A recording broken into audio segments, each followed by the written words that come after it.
Diretamente do Brasil, Brasília, Distrito Federal. Quem vos fala, mestre Dinho, trazendo sempre informações na palma da sua mão, com notícias de utilidade pública, nacional e internacional.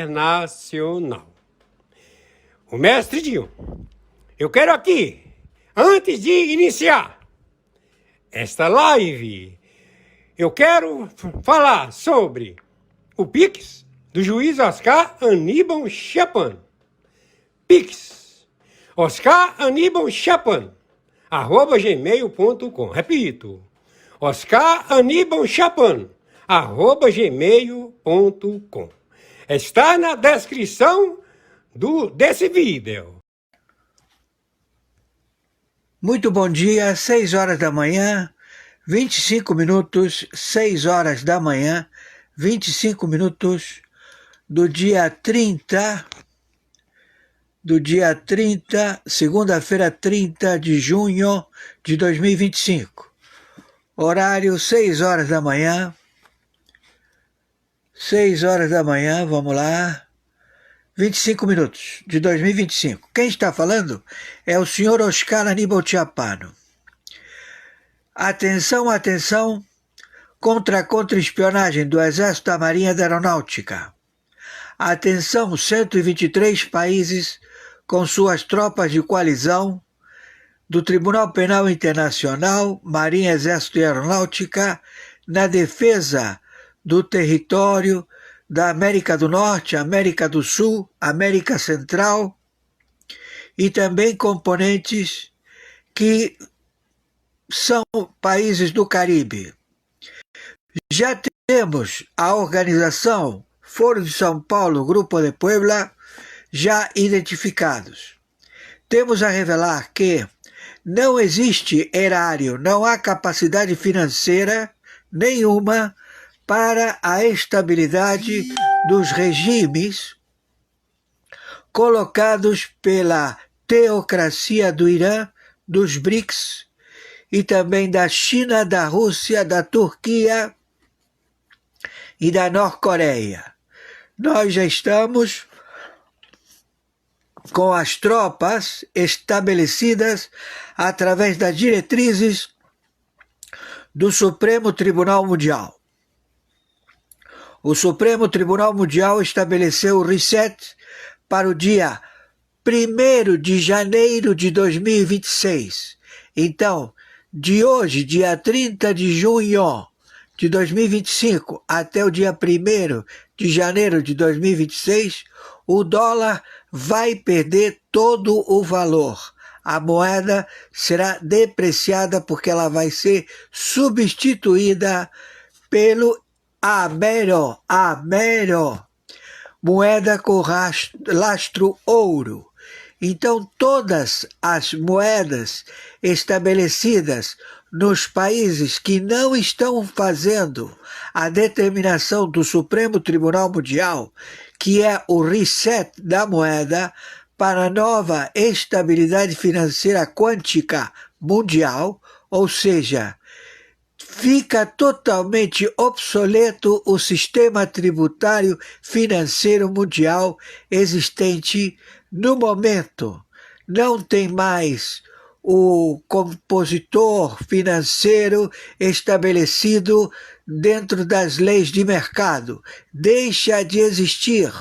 Então já houve a intervenção no Irã de todas as criptomoedas. Não tem mais criptomoedas no Irã. Todo o capital foi levado ao Banuvi de endereço incerto. Não conhecem o endereço onde foi mandado e estabelecido esta criptomoeda do Irã.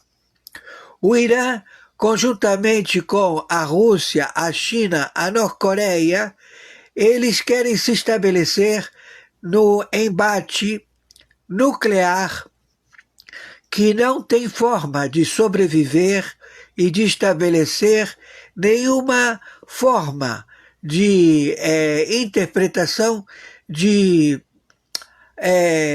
submissão ao poderio de capacidade atômica. Não existe, não há. Aquele que for o primeiro a querer estabelecer suas bombas para serem acionadas, ele será destruído. É o caso da Coreia do Norte. A Coreia do Norte, ela já está posicionada porque vai ser a primeira a ser destruída. Todas as dependências de bombas nucleares na Coreia do Norte. Então eles estão já na posição de empate, ou seja, na posição de conflito nuclear no dia de hoje, 30 de junho de 2025. Eles querem, porque querem destruir a Coreia do Sul, então todo o posicionamento pode partir no momento com a ignição. Ou seja, num primeiro momento que o norte-coreano querer estabelecer a detonação das bombas, ele vai ser borrado do mapa do continente chinês. Entenderam? E isso pode afetar, que já está afetando, toda a composição das armas nucleares chinesas. Todas as suas bases, todos os seus redutos subterrâneos, onde eles têm os submarinos, onde eles têm todo o seu armamento e arsenal nuclear, como também toda aquela região da Rússia. Então a situação ela é real. Aqui no Brasil nós já temos a prisão determinada imediata no dia de hoje, dia 30 de junho de 2025, desta teocracia sem nenhum tipo de procedimento de averbação jurídico desta máfia que é o Pleno da Corte do Supremo Tribunal Federal. Os elementos já foram todos eles identificados, seus bens confiscados e sua captura determinada pelas tropas da Interpol, da Europol e de 123 países signatários do Tribunal Penal Internacional, como também a membresia do Supremo Tribunal Mundial, como também o Tribunal Internacional, posto que está estabelecido os crimes contra os direitos humanos e sequestro de brasileiros, como também a sangrar a população brasileira através de impostos. Não pode você elaborar cobrança de imposto quando não existe calamidade. O que eles fizeram foi estabelecer enriquecimento para o paiol, para as armas do Irã. O Irã, ele quer se estabelecer na República Federativa do Brasil, onde todos os seus líderes se encontram acautelados. Eles não fugiram para o Catar, não fugiram para a Arábia, não fugiram para nenhum país desses, eles estão no Brasil. Então, aqui no Brasil, o embate ele já está formalizado, onde vem todas as tropas já estabelecidas. Então nós temos posicionamentos cirúrgicos, temos a captura deste filho de uma puta, Luiz Inácio Lula da Silva, Alckmin, e todos os seus elementos de governo. O posicionamento dos governos, que são senadores, deputados federais, partidos políticos, eles têm o dia de hoje, segunda-feira, segunda-feira, 30 de junho, para abdicar do posicionamento deste terrorista, filho de uma puta, Luiz Inácio Lula da Silva e o seu governo. Se todo aquele que compõe o governo do Brasil, ele quiser abdicar, ele pode sair, ele vai responder à justiça estabelecida pelo Supremo Tribunal Militar e ele vai aguardar as diretrizes, mas não vai compactuar com estes terroristas que estabeleceram o Brasil a uma sangria financeira que deixou o Brasil morto de fome. As pessoas não têm o que comer e eles estão matando nos hospitais. Não tem possibilidade de vida, de pagamento de salários, de aposentados. Não há recurso financeiro, porque todo o recurso financeiro foi alocado para o enriquecimento na tríplice fronteira do Irã, aqui na América do Sul. Então, tem várias tríplices fronteiras. Tem a fronteira da Venezuela, do Peru e do Brasil. Tem a fronteira do Peru, Chile, Bolívia. Tem a fronteira do Paraguai, da Argentina e o Brasil. Tem a fronteira do Paraguai, do Uruguai. Ou seja, tudo está localizado porque eles querem o domínio. Então, todos os contratos de gaveta estabelecidos das emissoras de televisão com a China não têm mais valor, e todos os representantes chineses na República Federativa do Brasil sabem que vão ser levados à prisão. Todos. Então, já está estabelecida o embate que já é um fato. Não há como retornar atrás. Já estamos todos posicionados na guerra nuclear. Certamente que o único que quer e está agora no momento soltando bombas, mísseis, lá em Israel, na capital, no domo, onde eles que são, se dizem muçulmanos, querem destruir a pedra onde foi... A pedra que eles têm lá, né? A pedra onde foi feito o sacrifício, que é a mesquita sagrada deles em Israel. Eles estão querendo formatar já o embate. Então, aqui no Brasil, em 26 estados, em 5.070 municípios, todos eles estão monitorados. Todos os iranis, que são terroristas com treinamento terrorista, que eles ocupam prefeituras, governos de estado, também estão infiltrados nas unidades de carência financeira, que são as favelas. Todos já estão monitorados. Queremos dizer a todos os 88 facções do narcotráfico e também as famílias estabelecidas no narcotráfico, Comando Vermelho, como se chama, Comando da Capital, e também as 10 superintendências, que elas são rotativas da Polícia Federal, todos já estão descobertos. Os seus líderes todos serão abatidos. Se você não se entregar, você vai ser morto. Entendeu, meu amigo? Vai ser morto.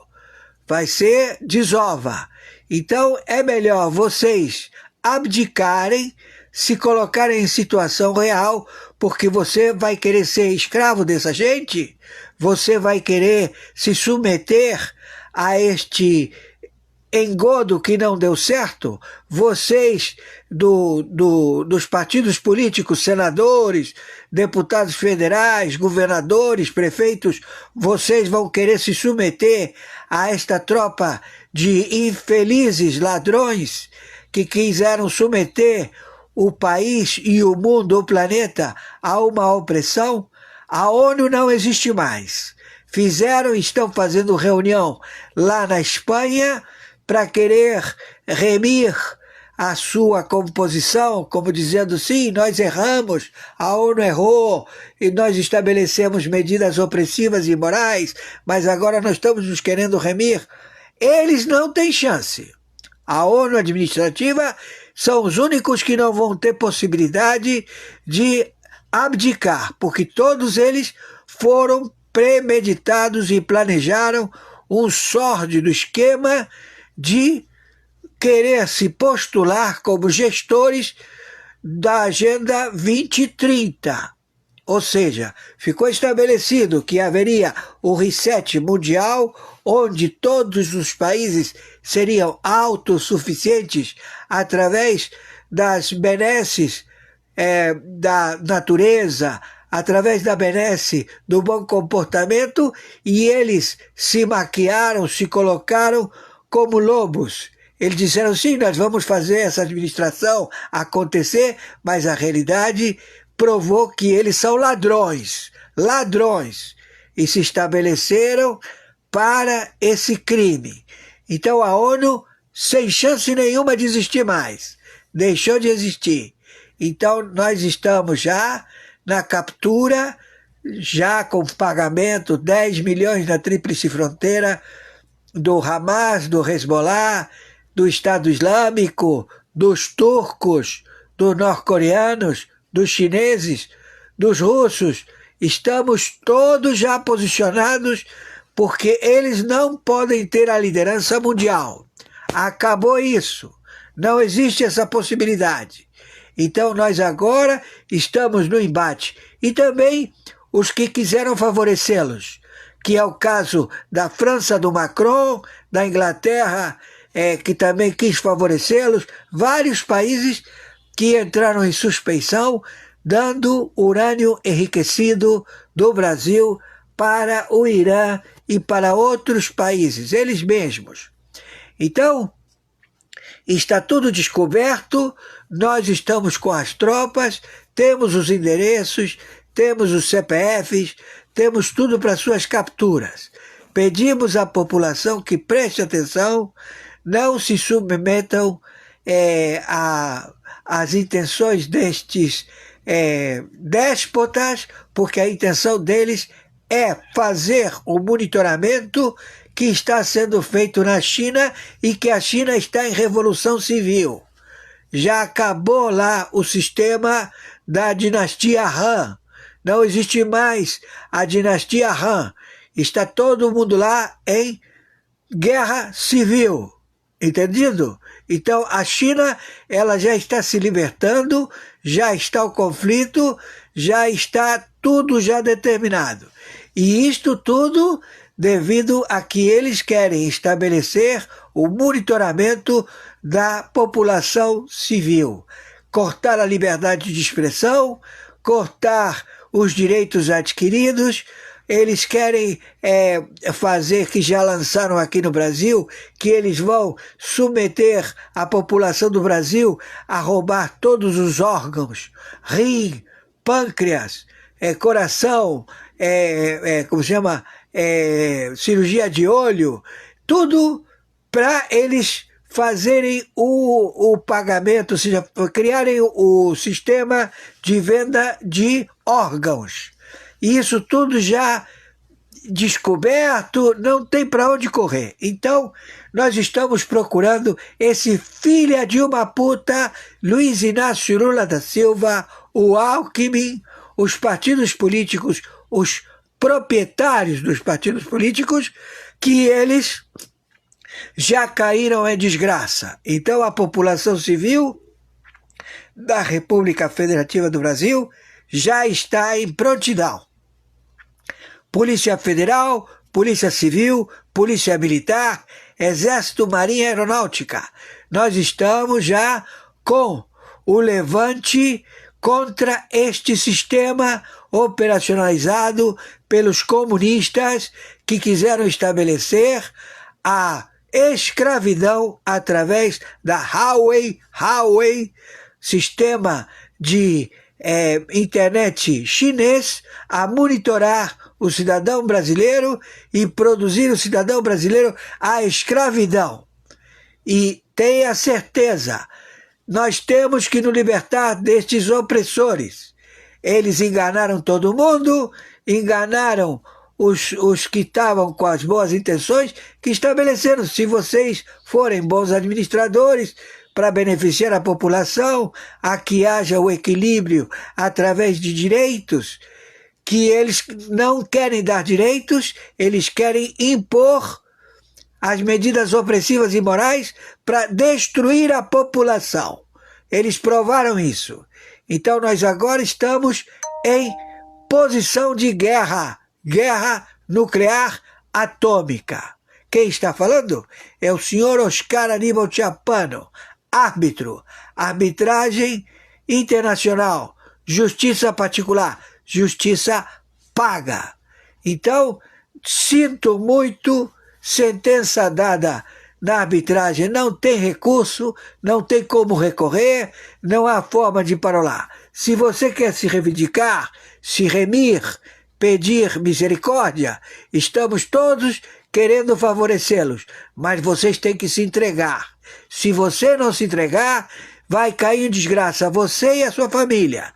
Não vai ter o que comer, onde morar, não vai ter direito a nenhum sentido. Então, você decide. Você quer ter a sua liberdade ou você vai ser escravo dessas emissoras de televisão, do Roberto Marinho e de outros que fizeram contrato de gaveta com a China? Acabou. A Anatel, acabou também, o presidente da Anatel, todo mundo preso. Acabou isso.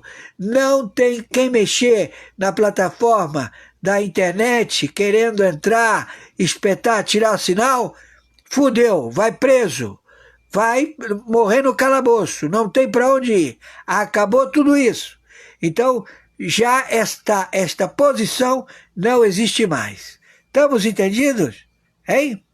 Bom, então, por favor, tomem cuidado, porque não tem forma de retrocesso. Hoje, dia 30 de junho de 2025, já está posicionamento dado. Então, você que quer ir na passeata gay, que quer ir na passeata da maconha, que você está reivindicando, achando de que você está querendo impor o seu direito de dar o rabo, enfim, de ser homossexual. Você tem todo o direito de ser homossexual sempre e quando você não queira impor e não queira bater de frente com a população que não tem esse mesmo privilégio. Vocês têm que viver dentro das regras morais. Então, para viver dentro das regras morais, vocês têm que se dar ao respeito. E vocês sabem que tanto o Irã, como a China, como a Rússia, como todos que estão reivindicando que vocês pensam que eles estão a favor da sua liberdade, não, eles estão querendo massacrá-los, matá-los, exterminá-los. Tá entendendo? Estou sendo claro? Então, meu filho, se vocês veem as passeatas na Hungria, vocês veem as passeatas nos Estados Unidos, você vê as passeatas na Europa, tudo viado, tudo lésbica, é um problema de vocês. Mas vocês pensam de que vocês têm que promulgar que o Irã está certo, que a China está certa, que a Rússia está... Vocês estão enganados. Vocês vão ser exterminados. Entenderam? Porque eles não conseguem conviver com vocês. Deu para entender? Eles matam todo mundo. Ouviram? Então, vamos diretamente às realidades e vamos posicionar a realidade. Maiores informações entraremos em contato. E conforme determinação, meu Pix é meu e-mail, nome e sobrenome, oscaranibalchapano@gmail.com. Meu Pix de sobrevivência é meu CPF, 510-466-447-34.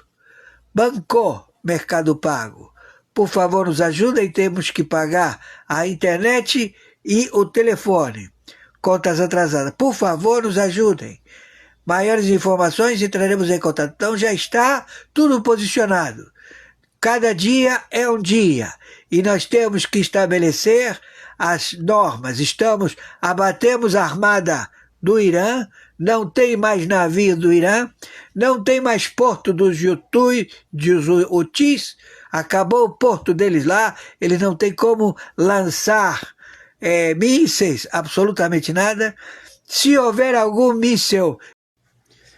Muito bom dia, 30 de junho de 2025, horário 7 horas da manhã, 56 minutos. Quem está falando é o senhor Oscar Aníbal Chapano, árbitro na função intervenção em 17 países da República Federativa do Brasil, no continente de Centro-América, no continente de Sul-América. Estamos na captura de Luiz Inácio Lula da Silva, os seus agregados no governo federal da República Federativa do Brasil, nas suas atividades em funcionários públicos a quererem assumir o Mercosul. Temos a prisão determinada pelo Tribunal Penal Internacional. Temos a captura em todo o território da América do Sul, da América Central. Este indivíduo, ele é um terrorista, filho de uma puta, conjuntamente com seu vice, Alckmin. Todos eles são terroristas identificados. Eles venderam urânio enriquecido, conjuntamente com outro filho da puta que deu a logística, Macron. Funcionário público da França, executivo.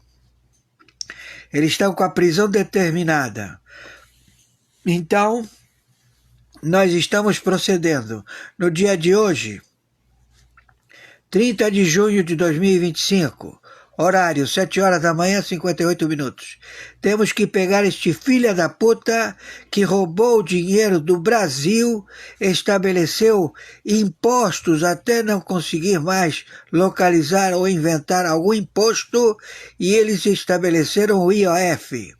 Então, nós estamos determinando a captura e a prisão imediata deste filho de uma puta e o seu governo de ministros do Supremo Tribunal Federal e a puta que os pariu. Entenderam? Como também todos os nomeados em superintendências, em autarquias, todos estes filhos da puta, todos vão presos imediatamente, através de ordem dada ao Tribunal Penal Internacional, ao Tribunal Internacional, ao Supremo Tribunal Mundial, porque se trata de terroristas, assassinos, matadores, que estão matando a população da República Federativa do Brasil, como também do continente da Sul-América e da Centro-América, com a ameaça de jogar bombas atômicas. Eles têm essas bombas, esse urânio enriquecido, eles têm acautelados em 26 estados e no Distrito Federal da República Federativa do Brasil, estes terroristas filhos da puta. Também estamos levando a intervenção do consulado do Irã, do Hamas, do Hezbollah e a puta que o pariu, todo mundo preso. Também da China, da Rússia, esses filhos da puta. Os dois países se encontram com guerra civil. Já está a guerra civil estabelecida na Rússia. Já está estabelecida a guerra civil na China. Também desse turco filha da puta Erdogan e a puta que os pariu. Tá tudo já pegando fogo naquela área. E do norte-coreano que nós vamos jogar as bombinhas lá, vamos explodir com esse filha da puta do norte-coreano. Entendeu? Porque tem que ter, né? Uma explosão para que eles vejam aquilo tudo, né? Pegar fogo e se fuder todo mundo. Estamos entendidos? E isto tudo no dia 30 de junho de 2025. Horário: 8 horas da manhã, segunda-feira, 30 de junho de 2025. 8 horas da manhã. Já estamos procedendo. Acabamos com a Marinha do Irã, acabamos com tudo. Não tem tratado de paz, não tem porra nenhuma. Tem tiro, porrada e bomba. E você, filho de uma puta, Luiz Inácio Lula da Silva, tu vai pra Argentina? Que beleza! Milei, prende esse filho da puta, toda a delegação e coloca no cárcere. Entendeu, Milei? Quem tá falando aqui é o senhor Oscar Aníbal Chapano, árbitro e interventor pelo Tribunal Penal Internacional. Com 123 países, com as suas forças armadas, estamos já determinando a prisão deste filho da puta, porque ele não vai para fazer negócio, não vai para favorecer o mundo, ele vai para roubar. É um ladrão filha da puta, terrorista, narcotraficante. E todo mundo encana. Acabou para esses filhos da puta. Não tem mais serventia no Brasil e em lugar nenhum do planeta. Entenderam? Por favor, Milei, muchas gracias, querido hermano. Por favor, vamos a proceder a la prisión de este hijo de mil puta, Luis Ignacio Lula da Silva, Alckmin y toda su delegación de gobierno brasilero, que son funcionarios públicos terroristas, hijos de puta. No van a asumir el Mercosur porque quieren robar, quieren establecer sus negociatas para el robo específico. Y todos no tienen inmunidad diplomática, son terroristas, hijos de puta, que mandan bombas atómicas. Entonces, hermano, ya estamos en la guerra y tenemos que atribuir todo este proceso porque es la guerra mundial.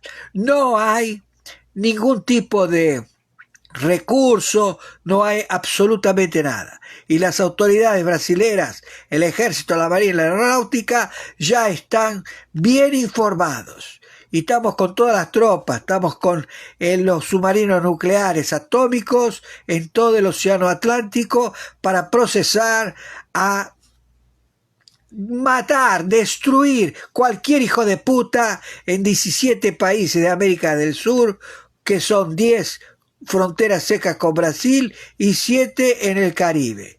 Gracias, hermano, que Dios te bendiga. Felicitaciones por su trabajo extraordinario. ¡Viva la Argentina! Maiores informações entraremos em contato. E conforme determinação, meu Pix de sobrevivência é meu e-mail oscaranibalchapano@gmail.com. Meu Pix de sobrevivência é meu CPF 510 466 447 34. Mercado Pago. Por favor, nos ajudem. Temos que pagar 2 faturas de telefone e uma de internet. 2 agora, né? De internet. Por favor, nos ajudem. Gratidão. Terceira live, 30 de junho de 2025. Horário 10 horas da manhã, 29 minutos. O ministro da Justiça regulamenta o uso de inteligência contra as investigações da contra-espionagem da Polícia Federal, da BIM, de 60 agências de inteligência. Lewandowski, ele é um braço armado do narcotráfico. Lewandowski, ele quer interferir através de uma portaria ao qual não está em vigor, trazida pela informante do G1 Conexão Globo News. Esta moça cada vez mais se complica mais. Dani, você sabe que nas investigações internacionais, quanto mais você fala, mais você fica complicada.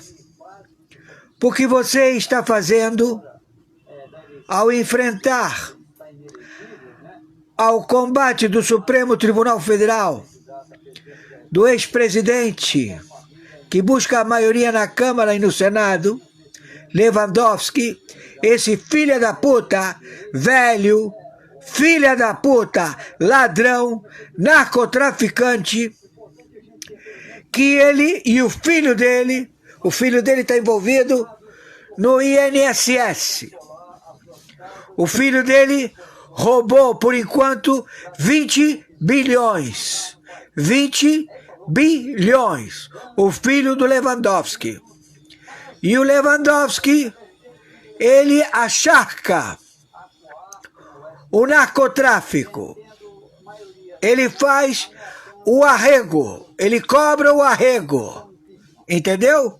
Esse velho filho da puta do Supremo Tribunal de Justiça. Então, Daniele e também Valdo, não há posicionamento legal para vocês quererem utilizar o Estatuto da ABIN para cercear as 60 agências de inteligência que estão na captura do comando da capital de 88 facções, também de 10 superintendentes da Polícia Federal, e cercear vocês, Lewandowski, e o governo desse filho de uma puta, Luiz Inácio Lula da Silva, Alckmin e a puta que os pariu. Então o crime de você anunciar uma tentativa de crime expõe a esse meliante Luiz Inácio Lula da Silva, expõe os teus contatos na Polícia Federal, entendeu?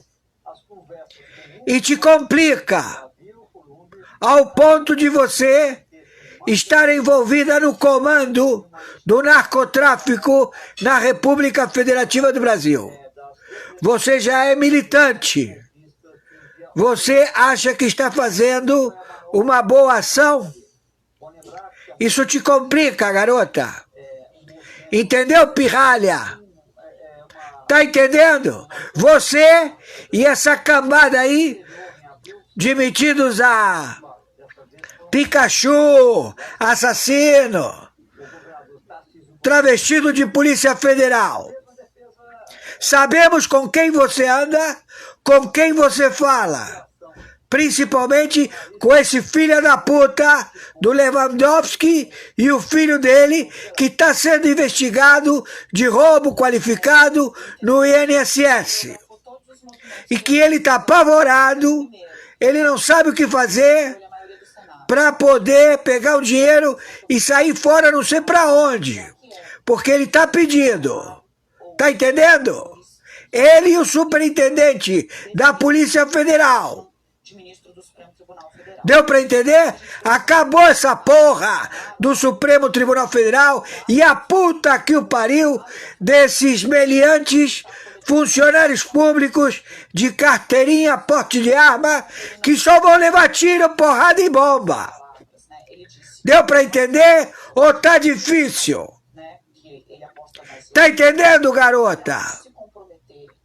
Então, Conexão Globo News, vocês estão mais complicados e mais envolvidos no tráfico de drogas. Expuseram a emissora de televisão, expuseram os irmãos Marinho, expuseram os italianos, expuseram todo mundo. Vocês são o reduto de narcotráfico. E vamos investigar. Vamos cair em cima de vocês. Ouviu, Daniele Lima? Por favor, conforme determinação, meu Pix de sobrevivência é meu nome e sobrenome. Oscar Aníbal Chiappano, @gmail.com. Meu Pix de sobrevivência é meu CPF, 510 466 44734.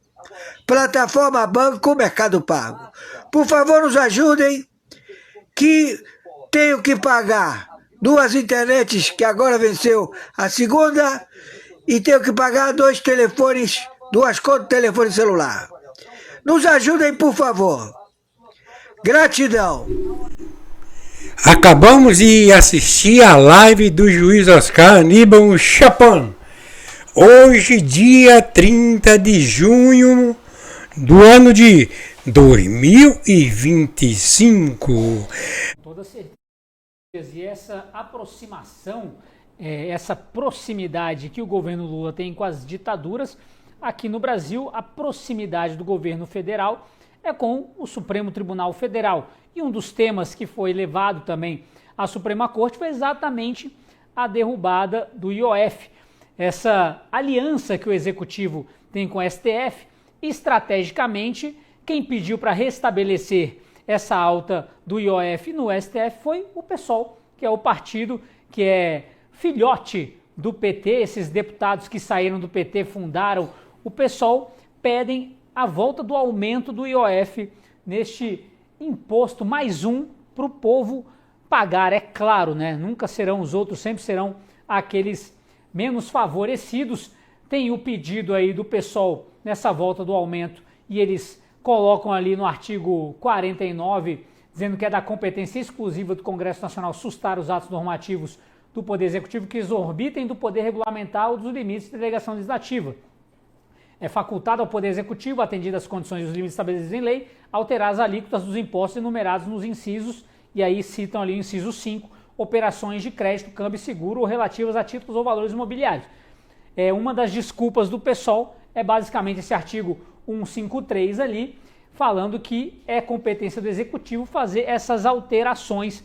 O PSOL, inclusive, vejam só, pede que o relator seja o Alexandre de Moraes, apesar do sorteio ali para que seja o Gilmar Mendes. O Gilmar Mendes já disse que a saída tem que ser pela política e não pela justiça, mas o PSOL, por algum motivo, né, nós sabemos qual, entende que o Alexandre de Moraes deveria ser o relator nesse tema. Briguê, mais uma confusão, é claro, nós sabemos muito bem, não adianta o PSOL dizer, o PSOL se adianta, aliás a imprensa usou muito isso, se adianta ao governo federal e aciona o STF. Nós sabemos que o PT passou a mão no telefone, oi, tudo bem, pessoal? Entra lá e tal, para restabelecer o aumento, tralá, tralá. A gente sabe que foi isso que aconteceu, né, Briguê? O PSOL é um puxadinho do PT. A gente tem que entender isso. O PSOL é um puxadinho do PT, é uma linha auxiliar do PT, que o PT usa quando necessário, entende? No caso aí, eles levam essas causas para o STF. O PSOL é useiro e vezeiro em fazer isso, em levar as questões para o STF decidir no tapetão. A esquerda tem duas coisas que a esquerda ama. Uma é aumentar imposto. Isso a esquerda ama aumentar imposto. E outra coisa que a esquerda ama é decidir as coisas no tapetão. A esquerda sabe que levando essas questões para o STF vai decidir a favor da esquerda. E por quê? Por um motivo muito simples. Todos lá, com exceção de 2, todos foram colocados por governos do PT. Todos foram colocados por governos petistas. São todos, entende? Tem essa origem, esse DNA esquerdista. Então, lá no STF, a esquerda vence. Agora, uma coisa muito interessante a respeito dessa questão do IOF, né? Bom, o artigo 153 da Constituição diz que o Executivo tem autorização para alterar alíquotas atendidas às condições estabelecidas em lei. Mas o que diz a lei? A lei diz que a alíquota do IOF é de 25% sobre o valor da liquidação da operação cambial. E a lei também diz que o Executivo pode reduzir ou restabelecer a alíquota. Ele não pode aumentar. Ele pode reduzir ou voltar para esse valor de 25%. Agora, o amor da esquerda pelos impostos é tão grande que eles ignoram o significado desses verbos que estão na lei. Reduzir ou restabelecer, não aumentar. E foi isso que o governo fez contra a lei. Os deputados decidiram 383 votos. Isso aqui é o suficiente para abrir processo de impeachment contra o presidente da República. É mais do que suficiente. 383 votos. Eles estão pisando na vontade popular. O pessoal está fazendo isso. Está pisoteando a decisão dos representantes do povo. Porque é isso que os deputados são ou deveriam ser. E eles fizeram isso, derrubaram, nem o Hugo Mota conseguiu segurar, e agora eles recorrem a quem? Ao tapetão, ao STF. Realmente é muito amor pelos impostos, né? Porque, afinal de contas, se não aumentar impostos, quem é que vai pagar os maquiadores da Erika Hilton, né? Então é isso, meus amigos. Estamos no império da censura e no império dos impostos. Meu amigo Paulo Briguet, a FIEP, a Federação das Indústrias do Estado do Paraná, pediu para entrar no processo também como amigo da corte e argumenta que o governo abusou do poder ao elevar essas alíquotas sem uma justificativa, né, Anny? A gente sempre lembra que o governo federal bate cabeça, inclusive, ou principalmente nas questões econômicas, não sabe cortar os gastos e tem sempre elevado impostos. A gente tem essa média aí a cada 37 dias um imposto sendo aumentado.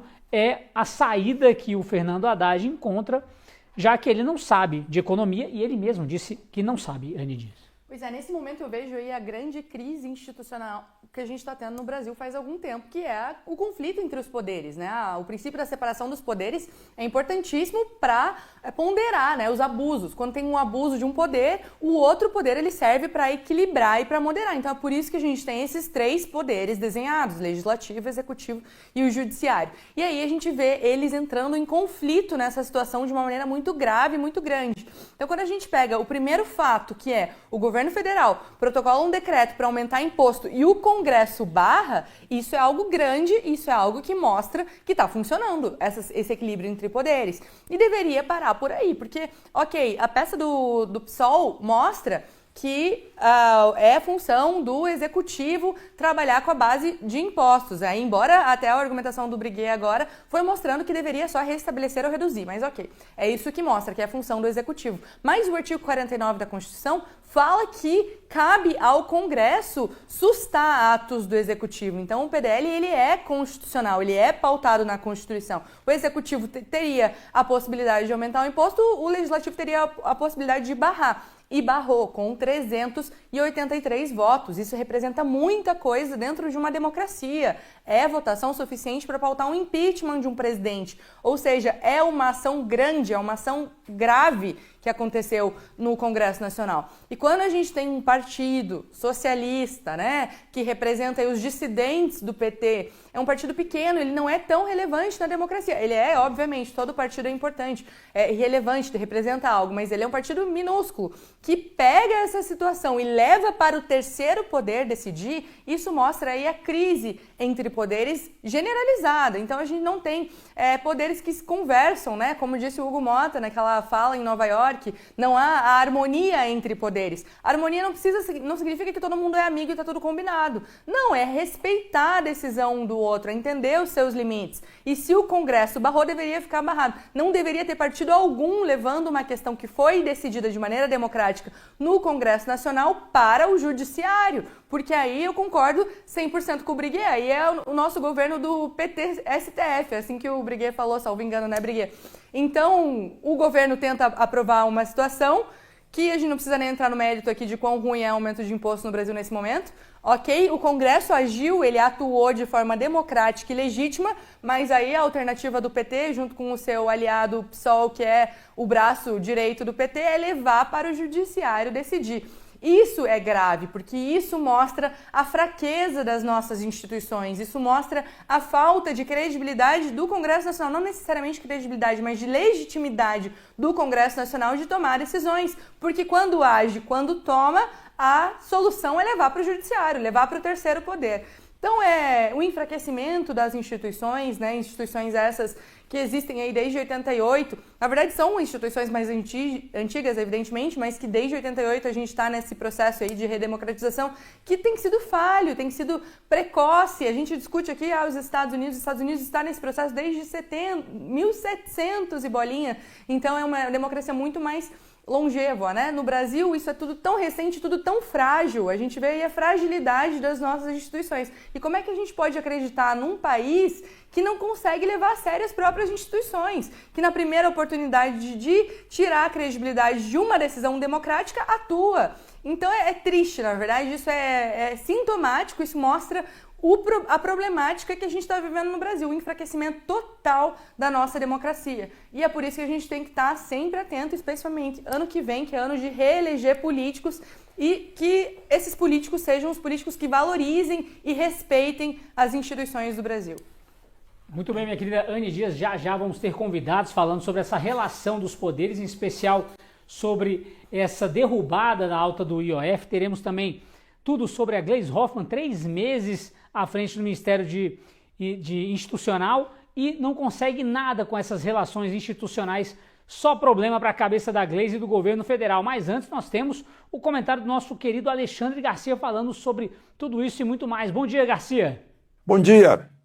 Alguma montadora já se pronunciou sobre 30% de álcool na gasolina que o governo impôs às pessoas sem perguntar? As montadoras usam motores, e tem técnica, tem engenharia, sabem como funciona o motor a explosão, sabem qual é o teor de gasolina e teor de álcool permissível para não atrapalhar as pessoas, né? Mas ninguém falou nada até agora. Por quê? Porque eu acho que isso é adulteração da gasolina.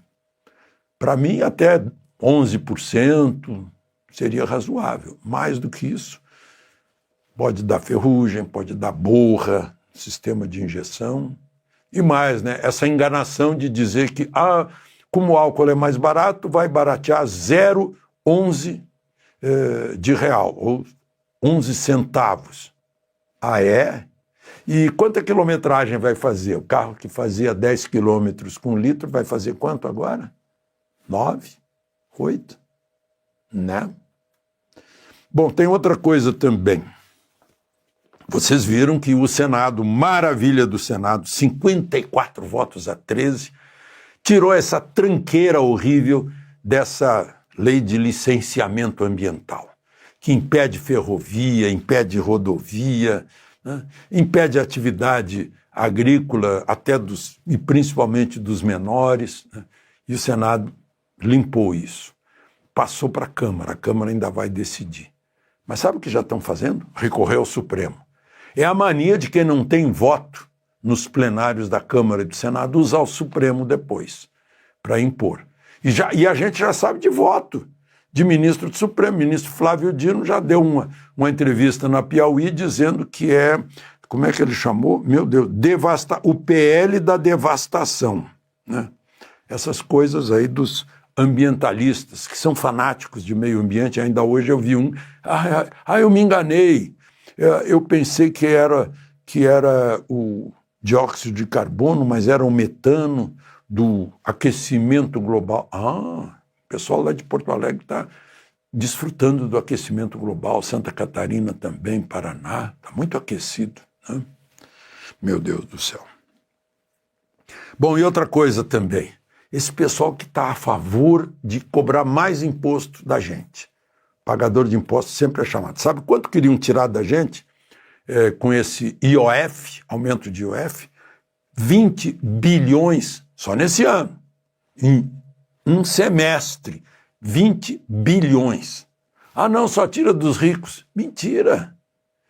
Se você tem saldo devedor no seu cartão, está com saldo devedor na conta, isso é operação financeira, empréstimo, vai pagar imposto, IOF. Pessoal que faz operações de câmbio, né? Os exportadores, importadores, vão pagar também. Mas, principalmente, todo tomador de empréstimo vai pagar. E, em geral, o tomador de empréstimo está pobrinho, precisando adiantar o dinheiro, né? Porque não chega até o fim do mês. Esse vai pagar. É mentira. Agora já estão preparando aí, o PSOL da vida já entra no Supremo, porque fica chato. O PT é o do governo, o partido do governo, então o PT não entra nessa, o PSOL faz o serviço. Vai lá e faz, né? A Fiesp pediu para entrar como amicus curiae, né? Porque já está lá no Supremo, para contrariar decisão do poder mais poderoso, é o que faz leis, que derrubou o decreto do presidente, né? Dizendo que isso é inconstitucional. Então fecha o Congresso. Se o Congresso não pode derrubar um decreto do governo, fecha o Congresso, impõe logo uma ditadura do Executivo junto com o Judiciário, não? Vamos ver. Foi sorteado, o relator deu Gilmar Mendes. Ele lavou as mãos. Não, eu não tenho tempo para isso. Sugiro que o Moraes fique com isso, que está sendo lá o posto Ipiranga do Supremo. Está pegando tudo. Bom, e o presidente Lula está indo para Buenos Aires. Fica lá quarta e quinta-feira, reunião do Mercosul. E aí ele recebe a presidência do Mercosul, é rotativa, de Milei. Eu estou curioso por esse encontro Lula-Milei, lá em Buenos Aires. De Brasília, Alexandre Garcia. Muito bem, Alexandre Garcia de Brasília, sempre com os comentários brilhantes, trazendo exatamente o que nós falávamos também em relação a essa proximidade que o governo federal tem com o judiciário, sempre se escorando, né? Não tem base no Congresso e aí, obviamente, vai lá direto no colo do papai Alexandre de Moraes. Isso tudo tem relação com uma pessoa também, viu, Anny Dias? A Gleisi Hoffmann, deputada federal pelo Paraná, presidente nacional do PT, ministra de Relações Institucionais. São 3 meses de muitas derrotas, saldo negativo. Nós temos aqui no nosso telão, por exemplo, o decreto do IOF, a CPI do INSS, que o PT não assinou, que eles não querem de forma alguma, e no mesmo dia derrubada de 11 vetos, além do aumento do custo de energia. Também a Gleisi Hoffmann acumulando essas derrotas, tentando, com as emendas, tratar ali o Congresso de uma forma mais maleável, mas nem assim. O Hugo Mota acabou colocando na pauta a questão do IOF, tomaram uma surra. 3 meses de Gleisi Hoffmann mostraram que ela não era a melhor opção, mas era a única, né, Anny? Nenhum partido queria assumir essa batata quente, até porque não estarão com o Lula em 2026, né, Anny? Complicadíssimo, né? A gente vê a Gleisi Hoffmann como a única opção para uma pasta que é dialogar com outros poderes. A Gleisi que tem o histórico de não saber dialogar com ninguém. Ela é super radical, ela é uma das alas mais radicais do PT. E ela que foi escolhida para assumir essa pasta no lugar do Afonso Padilha. Afonso Padilha. Alexandre Padilha. Misturei aqui com o comediante.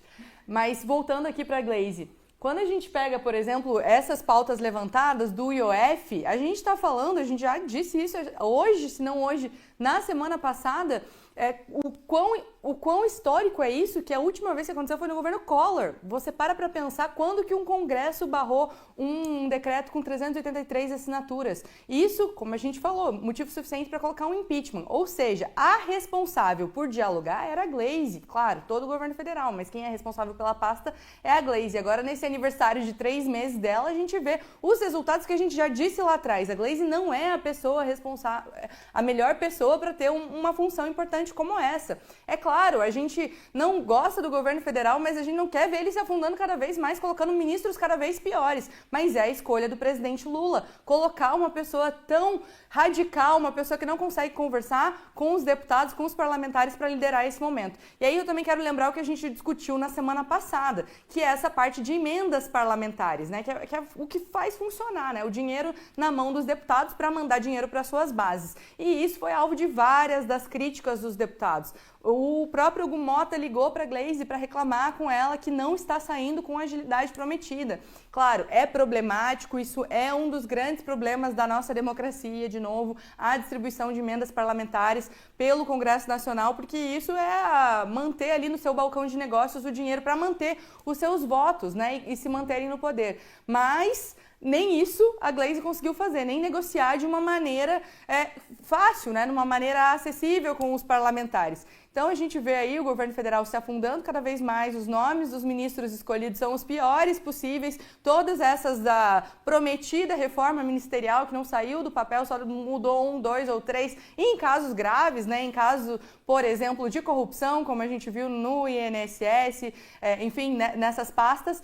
Aí sim houve troca, mas não houve a troca inteligente, não houve uma troca para trazer pessoas técnicas, pessoas capazes de fazer realmente as coisas melhorarem no governo federal. Não, cada vez é pior, cada vez se afundam mais, cada vez a popularidade cai mais. Claro que isso é bom para trocar esse governo no próximo ano, mas a gente torce pelo Brasil, então a gente não torce que o Lula queira afundar cada vez mais o nosso país, e é isso que ele tem feito.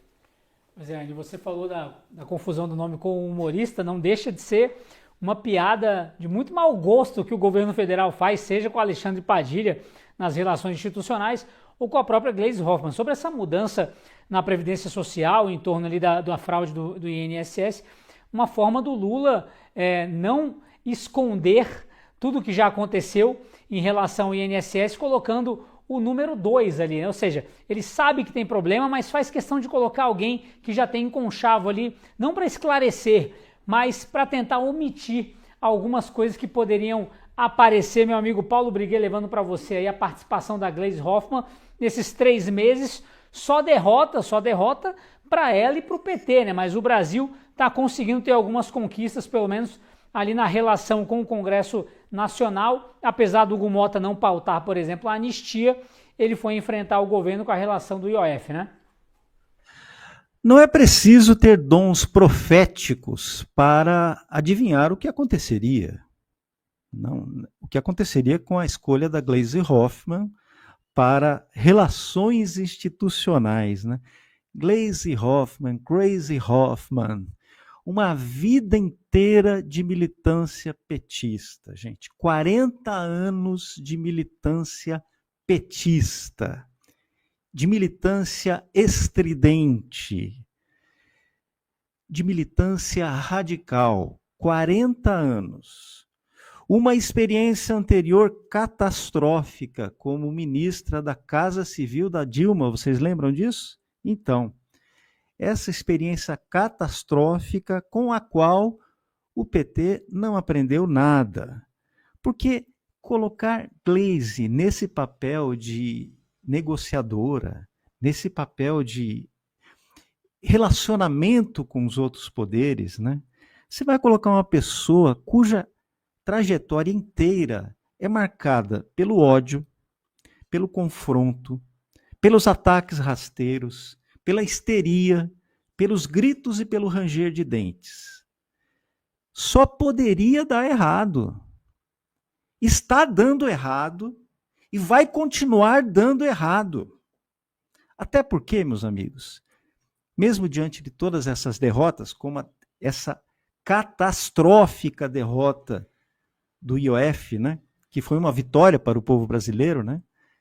Mesmo diante dessas catastróficas derrotas no Congresso, existe sempre o tapetão do STF. É lá que o governo tenta, e muitas vezes consegue, reverter as suas derrotas, né? Mas aqui eu só fico, então, nessa análise sobre a escolha da Gleisi. Não vou falar aqui de apelidos, tá? Aqui nós amamos a discrição acima de tudo. Gleisi Hoffmann é isso aí. Não precisa ser profeta para entender o que iria acontecer.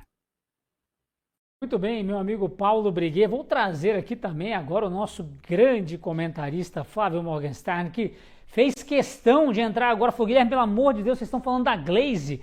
Eu tenho que entrar aqui ao vivo para comentar, é claro, o nosso querido comentarista Flávio, seja muito bem-vindo. Estamos aqui tratando da Gleisi Hoffmann. Eu sei que o assunto não é bom, mas queremos também a sua participação falando sobre a ministra de Relações Institucionais.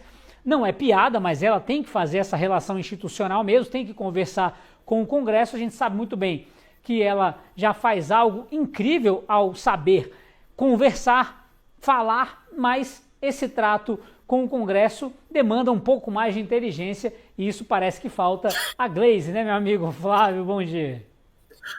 Bom dia, Guilherme. Bom dia, Anne. Bom dia, Briguet. Bom dia para toda a nossa audiência. Eu queria fazer um comentário rápido, né, sobre essa questão da Gleisi Hoffmann, porque assim, ela foi alçada à ministra das Relações Institucionais, tendo um histórico dentro do PT como, assim, basicamente o nome mais radical, daquele petismo, assim, basicamente da velha guarda. E não contente com isso, a gente tem que lembrar da fala do Lula quando, né, indicou a Gleisi Hoffmann para fazer as relações institucionais. Não é uma coisa que faça sentido.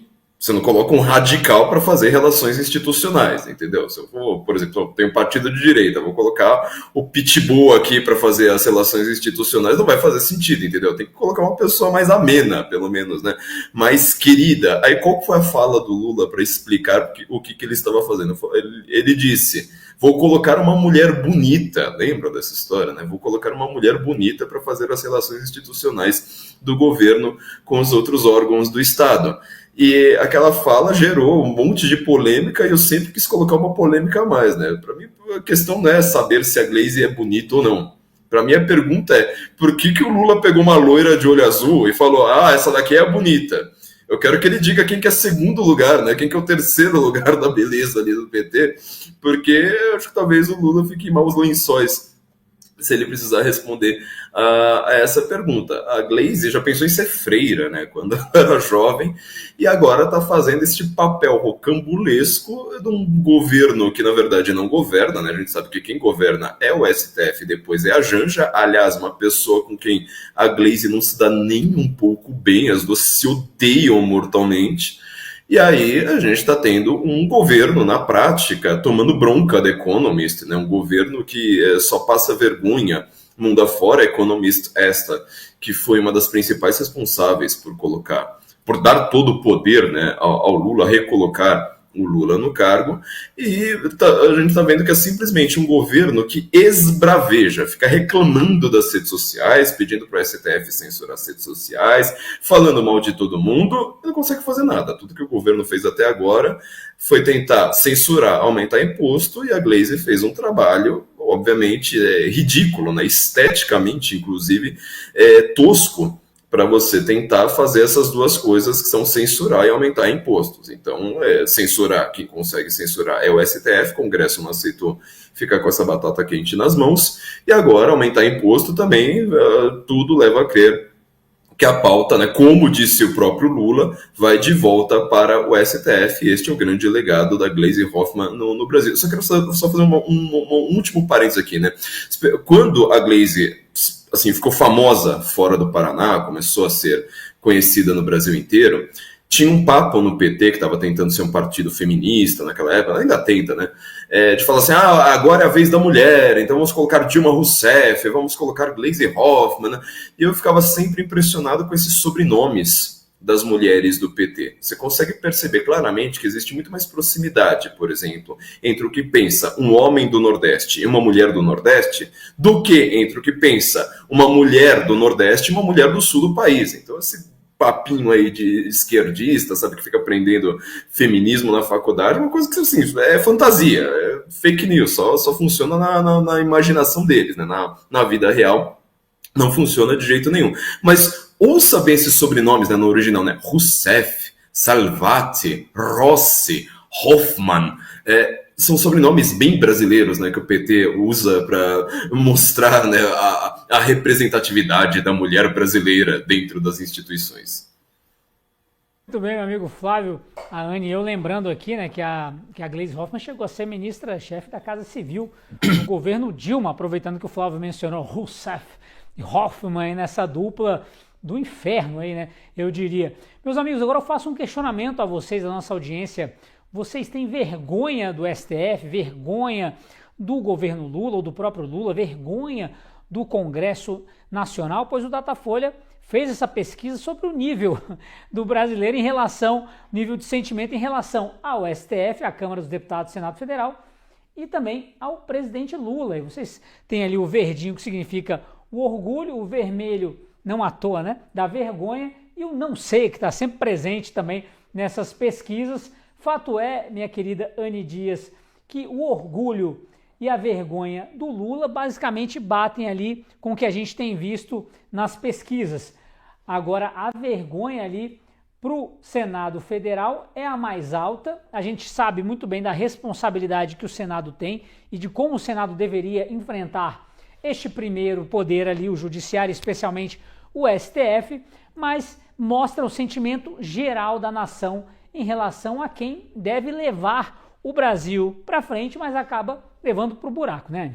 Eu achei bem interessante essa pesquisa ser pautada nesses sentimentos, né, de vergonha e orgulho, porque de fato é o que move um ser humano, né, esse tipo de sentimento. E aí quando a gente tem quem deveria nos representar com um imenso percentual de vergonha é algo triste, realmente, algo que mostra a nossa realidade. Eu morro de vergonha de todas essas instituições. Eu acho que é triste a gente ter, a começar pelo governo federal, um presidente que fala tanta besteira em todos os momentos possíveis. O Flávio lembrou agora de quando ele falou que a Gleisi é uma ministra bonita e por isso que seria uma boa profissional, que é extremamente vergonhoso, e essa é só uma das milhares de falas que ele tem, que são falas problemáticas, que me envergonham como brasileira. Mas se fosse só as falas, estaria tudo bem, né? O problema é as ações, que são ainda piores que as falas, é a aproximação que ele tem com ditaduras, é a falta de sensibilidade que ele tem com a economia, ele não se importa com a economia, não se importa com o nosso dinheiro. Então eu morro de vergonha de todas essas instituições, a começar pelo governo federal, depois vem o judiciário aí, que também me envergonha. A qualidade dos nossos ministros do STF tem sido cada vez pior, assim, a falta de base jurídica sólida para enfrentar decisões relevantes para o país, para defender a Constituição, é algo gritante. Essa última do Marco Civil da Internet foi surreal, como eles deram uma volta na narrativa, na argumentação, para dizer que a democracia, o bem da democracia é ameaçado com o Marco Civil da Internet ser preservado do jeito que ele foi criado, que é uma rede social só podia bloquear uma conta com decisão judicial. Isso é antidemocrático aonde? Como que isso pode ser inconstitucional? Então a gente tem um STF que ele usa de várias flexibilidades argumentativas para defender as suas ideologias pessoais, para trazer as suas convicções para dentro do debate, o que é extremamente vergonhoso, porque não é para isso que serve um STF. O STF tem que ser técnico, jurídico, pautando decisões sólidas na Constituição Federal. E o Congresso nem se fala, né? A gente está cansado aí de ver os figurões que são eleitos, né, na democracia, porque são pessoas populares, pessoas que surfam ondas de popularidade, como teve a onda do Bolsonaro, como também surfam onda petista, e são pessoas falhas, pessoas que não têm o conhecimento necessário, a argumentação, mas o principal, não tem os valores básicos, os princípios necessários para uma pessoa que ocupa essa liderança estar nesse papel. E aí o que o Congresso faz? Aumenta o número de cadeira, aumenta penduricalho, aumenta privilégio, aumenta imposto e se preocupa com as próprias emendas parlamentares. Então é complicado, né? Mais um fato triste que a gente traz aqui, mas representa de fato o sentimento dos brasileiros. Pelo menos os meus sentimentos são esses, de vergonha de todas as instituições que a gente tem hoje. Então é por isso que a gente precisa cada vez mais de lideranças sérias e comprometidas em todas as esferas, porque se depender do que a gente tem hoje, essa parte vermelha do gráfico vai aumentar cada vez mais e o nosso país vai se afundando cada vez mais. Muito bem, Dias, levando para o nosso amigo Paulo Briguet. Briguet, só para reforçar, aqui não é que eu aprovo ou desaprovo, aqui o sentimento é de orgulho e vergonha mesmo, é algo extremo e infelizmente todos os nossos poderes aqui representados, a vergonha da população é enorme, né, Briguet? Olha, Guilherme, eu fiquei vendo, quando eu vi essa pesquisa, eu fiquei imaginando assim, né? Pô, se o Datafolha está dizendo que a vergonha é desse tamanho, vocês imaginem como ela é na realidade. Quanta vergonha o brasileiro sente dessas instituições, desses personagens da nossa vida pública, né? O que é a vergonha? A vergonha é um sentimento muito complexo, viu? Muito complexo. São sentimentos de desonra, de ridículo, de constrangimento, de humilhação. Agora você que está nos assistindo agora, faça um exame de quantas vezes você teve esse tipo de sentimento diante dos acontecimentos no Brasil dos últimos anos. Desonra, ridículo, constrangimento, humilhação. Quando a Carmen Lúcia falou nos 213 milhões de pequenos tiranos soberanos, né? Quando ela bradou contra o discurso de ódio, né? E disse que o soberano era o direito brasileiro, ou seja, o que 11 figuras decidem lá no STF. Esses é que são soberanos e não o conjunto da população. Então, o que você sentiu? Eu senti vergonha. Eu senti vergonha das cantorias do Barroso com as pessoas interessadas em processos que o Barroso iria julgar. Eu senti vergonha quando o Gilmar disse não sentir vergonha de nada do que fez nos últimos anos, inclusive enterrando a Lava Jato e descondenando o Lula. Eu senti vergonha quando eu via as viagens nababescas do Lula e da Janja. Eu senti vergonha quando a Janja abria a boca para dizer fuck you, Elon Musk. Eu sentia vergonha dos almoços, dos encontros alegres entre os presidentes do Senado e da Câmara e os membros do STF. Eu senti muita vergonha quando eu vi o Hugo Mota adiando para o dia de São Nunca a votação do PL da anistia. Eu senti muita vergonha da omissão do Senado diante dos abusos e descalabros do STF. Eu senti muita vergonha quando Lula apoiou o Hamas, quando Lula se sentou ao lado dos piores ditadores do planeta. Eu sentia muita vergonha, sinto muita vergonha vendo a destruição da economia brasileira e vendo o roubo dos velhinhos do INSS. Eu sinto muita vergonha. No Brasil é assim, um imposto a cada 37 dias, um aumento de imposto a cada 37 dias e uma vergonha diária. Paulo Briguet, levando também para o Flávio Morgenstern esse tema, a maioria dos brasileiros tem vergonha do Lula, do STF e do Congresso. Na nossa enquete que o grande Vinícius Macia, nosso produtor, colocou ali no chat, vocês podem ver que quem está liderando essa corrida aí, Flávio, é o STF com 69%, viu, Flávio? Sei que você mencionou no grupo ali os 69% liderando o Supremo Tribunal Federal. Nessa enquete, é óbvio que nós não gostaríamos nem de estar tratando, gostaríamos que o país estivesse nos trilhos, mas mostra, de fato, a nossa realidade. O povo não tem nem um pouco de orgulho dessas instituições e, pelo jeito, pelo andar da carruagem, a coisa tende a piorar, né, Flávio? Tem uma coisa muito grave só neste fato de o STF estar sendo avaliado. Imagina você chegar em qualquer país normal, livre do mundo, e você ficar tendo de avaliar a Suprema Corte. Isso não acontece, porque as Supremas Cortes são técnicas, poder judiciário é técnico, não existe mais poder judiciário no Brasil, no máximo até segunda instância, lá em cima não existe, porque são poderes políticos, tá? É um poder político, o STF é um poder jurídico, o STJ está se transformando em um poder político, o Supremo Tribunal Militar, tá?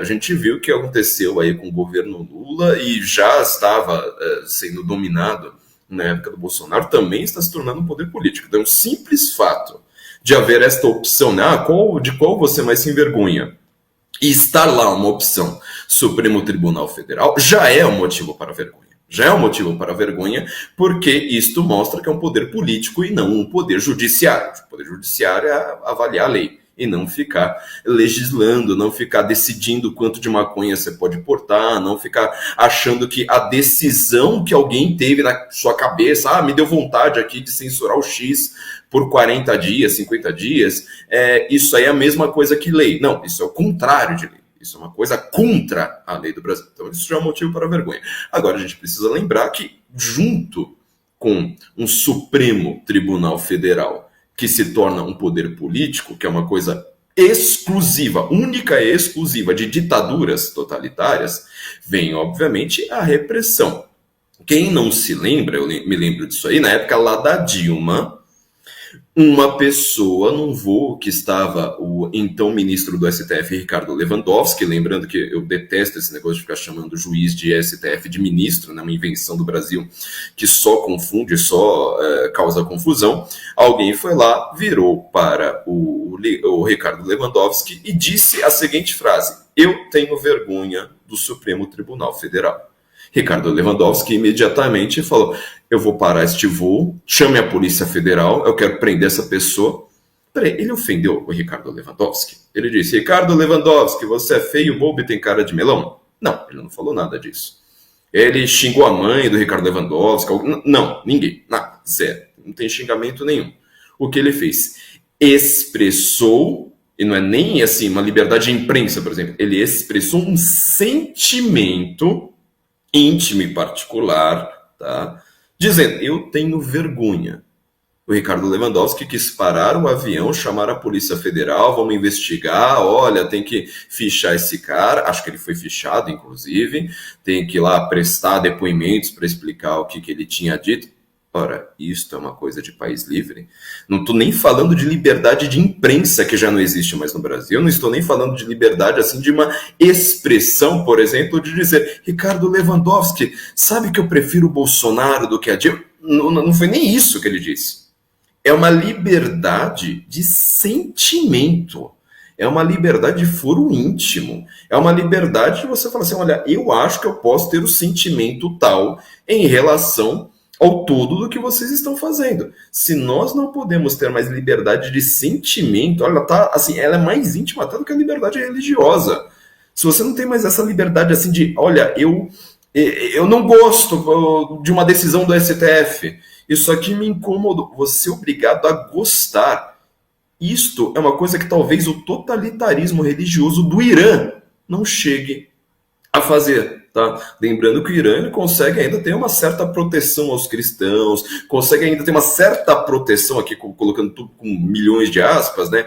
Algumas minorias que o Supremo Tribunal Federal no Brasil não aceita e não quer, né? Então logo logo eles vão dizer que esta pesquisa é antidemocrática e tem que fichar aqui todo mundo, passar todo mundo pela Polícia Federal por atos contra a democracia.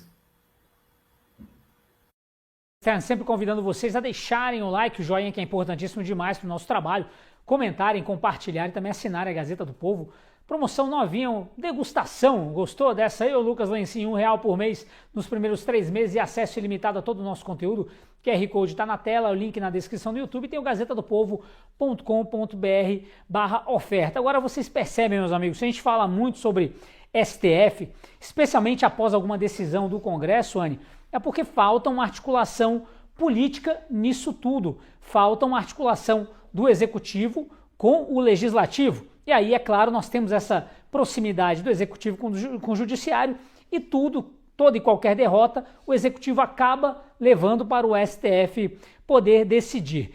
Por isso nós estamos recebendo hoje aqui o advogado tributarista Arsênio Rodrigues para falar sobre essa relação entre Executivo e Congresso, doutor, essa falta de articulação também, que tem um dos pontos nevrálgicos aí, a questão do IOF, uma derrota acachapante do governo federal, e já anunciou que vai para o Supremo Tribunal Federal tentar reverter. Como é que o senhor analisa essa falta de articulação, doutor? Seja bem-vindo ao Café.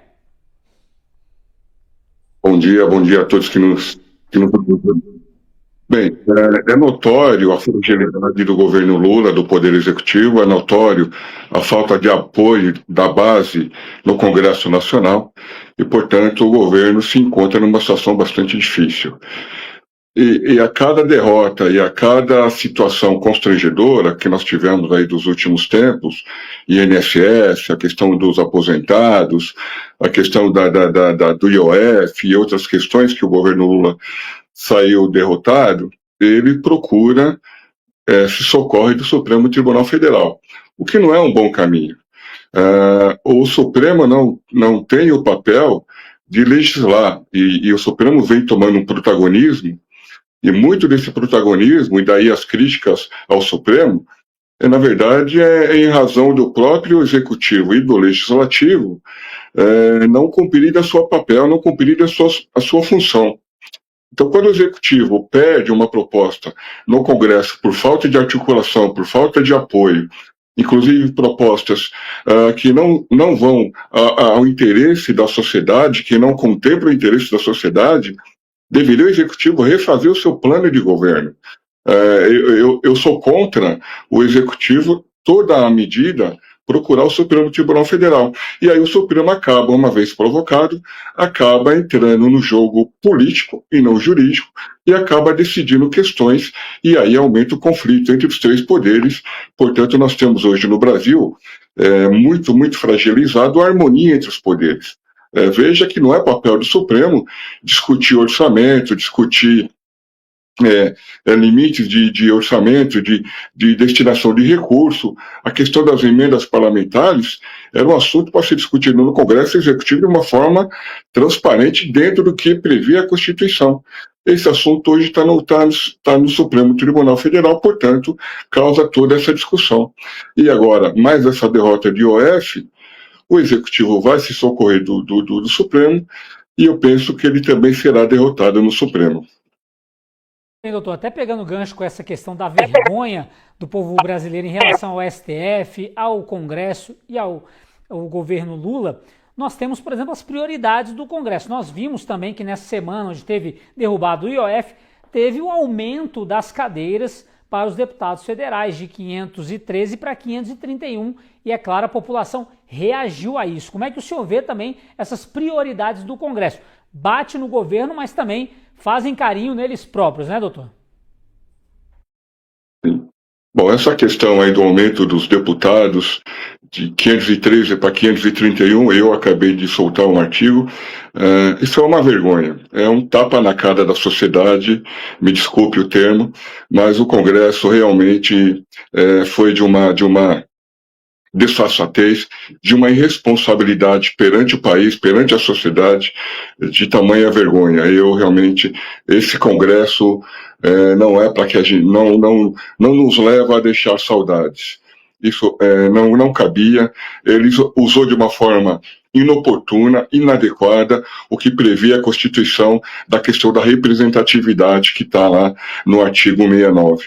Portanto, o que o Congresso fez é realmente lastimável. O Congresso, do outro lado, recusa a proposta do IOF, o que nós defendíamos, porque o IOF ele não tem fins de arrecadação, mas é um imposto regulatório, portanto o governo não pode aumentar da forma como tinha proposto no decreto presidencial. Mas, por outro lado, o Congresso deveria também dar sinais, e de forma clara e contundente, de liquidez, de cuidado com o dinheiro público. Portanto, a questão das emendas parlamentares, a questão das emendas de bancada, o fundo partidário e outras mazelas, e agora mais essa do aumento de deputados, o Congresso deveria dar o exemplo. O Congresso deveria levar propostas não só para o Executivo diminuir o seu tamanho, reduzir despesas, mas o próprio Congresso deveria contribuir de forma muito exemplar, o que nós não vemos. E do outro lado nós temos também o Supremo, nosso judiciário é um judiciário muito caro também, e também vem aumentando as suas despesas, essa questão de penduricários, salários altos acima do teto e tudo mais. Então, veja, o Congresso, o presidente da Câmara, Hugo Mota, fala que o governo tem que diminuir despesas, tem que apresentar uma proposta, mas o próprio Congresso, a própria Câmara dos Deputados não dá exemplo. Portanto, é algo muito contraditório da sociedade entender esse papel dos nossos representantes legislativos. Muito bem, doutor Arsênio Rodrigues, a gente agradece demais a sua participação, esclarecendo essa questão relacionada aos poderes e também, claro, convida, sempre que o senhor quiser, esteja sempre bem-vindo aqui no Café, tá bom? Eu que agradeço a oportunidade, muito obrigado, bom dia a todos. Bom dia, doutor Arsênio Rodrigues com a gente no Café. Deixe seu like, seu comentário, compartilhe também o nosso Café com a Gazeta do Povo. Vocês percebem que todos os assuntos de alguma forma relacionam o governo federal ao Supremo Tribunal Federal. Um outro tema que também tem essa relação, Anny, é o licenciamento ambiental. Licenciamento ambiental que foi citado no comentário do Alexandre Garcia, uma proposta que visa tirar a burocracia em relação às licenças e destravar algumas obras que nós temos Brasil afora. Fato é que o Senado aprovou a nova lei do licenciamento ambiental e ela volta para a Câmara por conta das mudanças que foram feitas no texto no Senado. Só que aí quem apareceu, Anny Dias? O Supremo Tribunal Federal. O Gilmar Mendes já falou que essa proposta certamente será judicializada, que irá parar no STF. O Flávio Dino também disse a mesma coisa e ainda chamou o PL da devastação. Então você imagina o seguinte: chega um projeto de lei, o Congresso, a Câmara aprova, vai para o Senado aprova, vai voltar para a Câmara. Antes de voltar para a Câmara, o STF se posiciona e fala, não, esse PL vai ser judicializado. Aí o outro ministro vai e fala, não, o tal do PL da devastação, ou seja, coloca já um apelido num projeto de lei. Nós já sabemos o resultado, então, né, Anísio? Não precisa nem votar. Muito complicado, especialmente depois que a gente fala sobre essa notícia de que os brasileiros têm vergonha do STF, e aí a gente vê o STF realmente sem filtro nenhum, se metendo numa pauta que nem chegou. Uma coisa era eles esperarem chegar para daí votar, daí fazer suas críticas nos autos, né? Porque é coisa que eles não fazem. Outra coisa é no meio de uma tramitação eles dizerem que, o Flávio Dino disse, é tão certo quanto a vitória do Botafogo no ano passado, no Brasileirão, Libertadores, não sei. Ou seja, ainda faz piada com a certeza de que um projeto que é votado pelo Senado, a Tereza Cristina, inclusive, foi a relatora, que foi ministra do agronegócio, da agricultura no governo Bolsonaro, é a relatora, ou seja, um projeto sério, que foi pautado, votado pelos senadores, volta para a Câmara, com espaço para debate, para questionamento, para emenda, para 1 milhão de alterações, que é o espaço correto, né, o espaço onde deve ser legislado, pautas importantes para o Brasil, é no Congresso Nacional. Vem 2 ministros do STF e falam, não, fiquem tranquilos, como a Glaze disse, né, em uma votação recente, que foi a do IOF, salvo engano foi a do IOF, a Glaze disse, tá tranquilo, vai voltar para o STF e o STF resolve. Então o STF fala a mesma coisa no meio de uma tramitação de um projeto relevante. Tá tudo tranquilo, esse projeto volta aqui para o STF, vem para o STF e não vai avançar, a gente resolve aqui em casa mesmo. E aí, lembrando, é um projeto que ele vai impactar o agronegócio, o nosso país, ele é muito dependente do agronegócio, 1/3 do PIB, ele é reflexo do agronegócio, e aí os críticos, né, os ambientalistas são críticos a isso, vão, evidentemente, pautar no STF alguma inconstitucionalidade, suposta inconstitucionalidade, que vão inventar como eles inventam em vários outros projetos. Vão buscar aí alguns artigos para mostrar como esse projeto ele é inconstitucional, sendo que é um projeto sério, técnico, democrático, né, pautado na Casa Legislativa. E aí a gente volta e tudo que a gente tem discutido.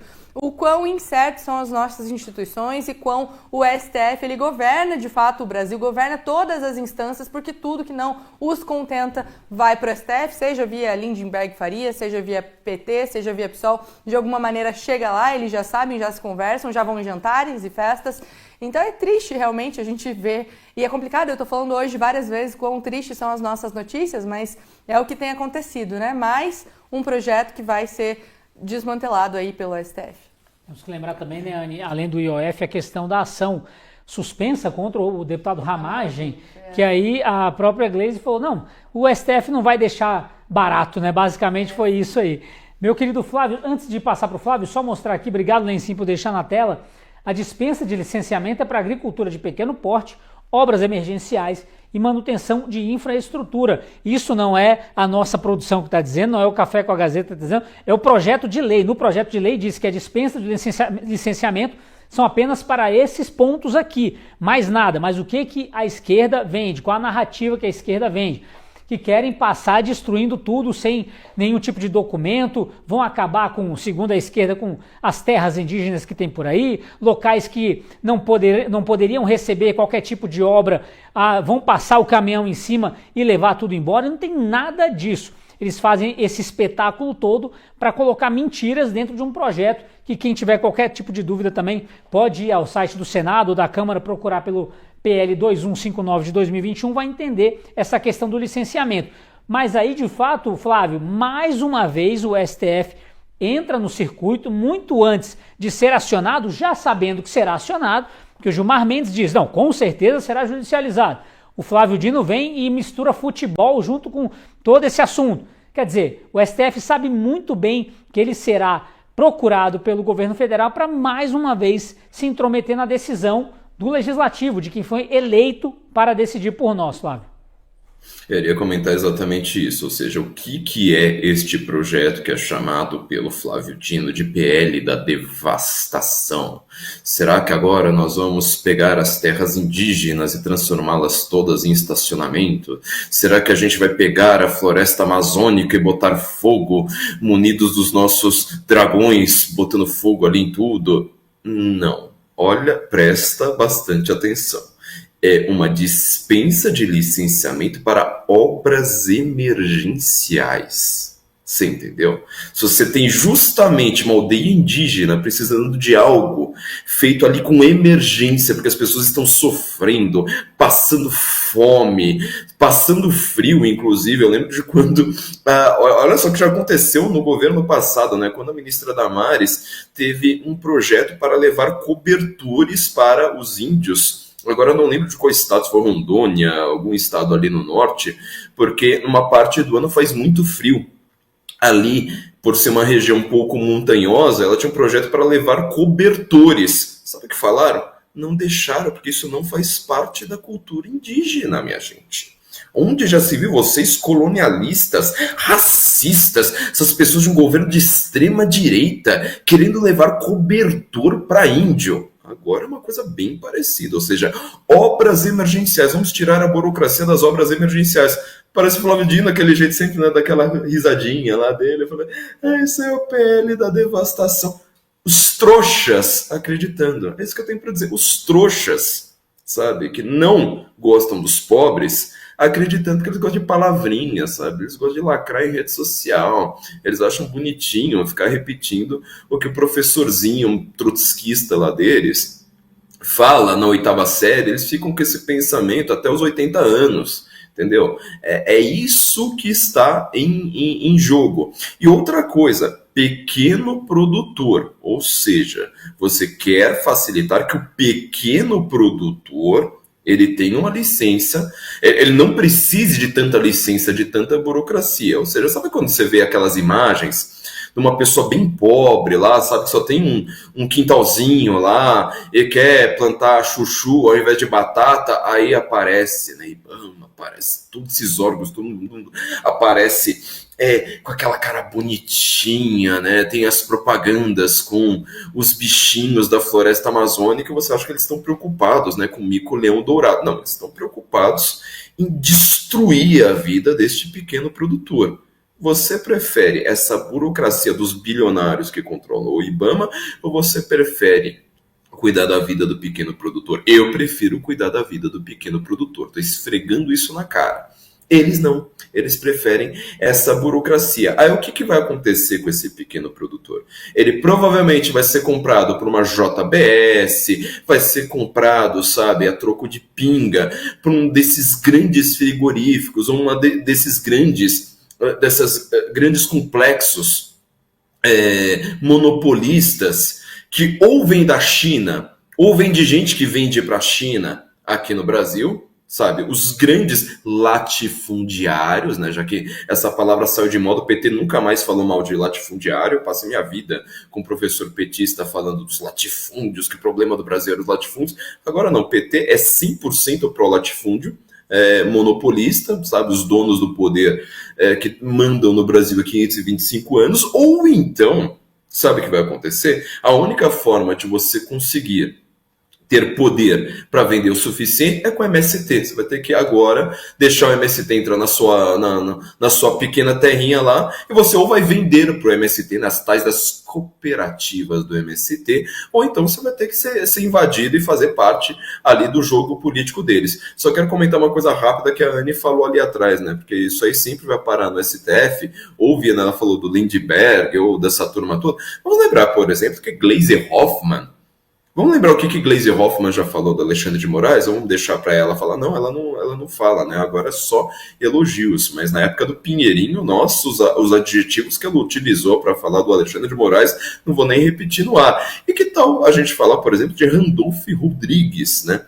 Que já pediu impeachment de Alexandre de Moraes e de Dias Toffoli, dizendo que eles tinham criado um AI-5 para chamar de seu, e depois o próprio Randolph Rodrigues soltou a mesma frase que a Anne aí comentou da Gleisi. Ele falou assim, o processo está nas mãos do Alexandre e, portanto, está em boas mãos. Peraí, você chama aquilo ali de AI-5, você chama essa pessoa de AI-5, você pede o impeachment dessa pessoa e depois você fala que o processo está em boas mãos. Será que o Randolph Rodrigues, então, ele gosta do AI-5 para chamar de si? São essas grandes questões da democracia pujante brasileira. Diretamente do Brasil, quem vos fala, Mestre Dinho, trazendo sempre informações na palma da sua mão. E o meu convite especial, por gentileza, entra na descrição desse vídeo. Urgente! Clicar nos links abaixo. É uma surpresa e você pode ganhar muito dinheiro. Repito! Urgente! Clicar nos links abaixo. É uma surpresa e você pode ganhar muito dinheiro.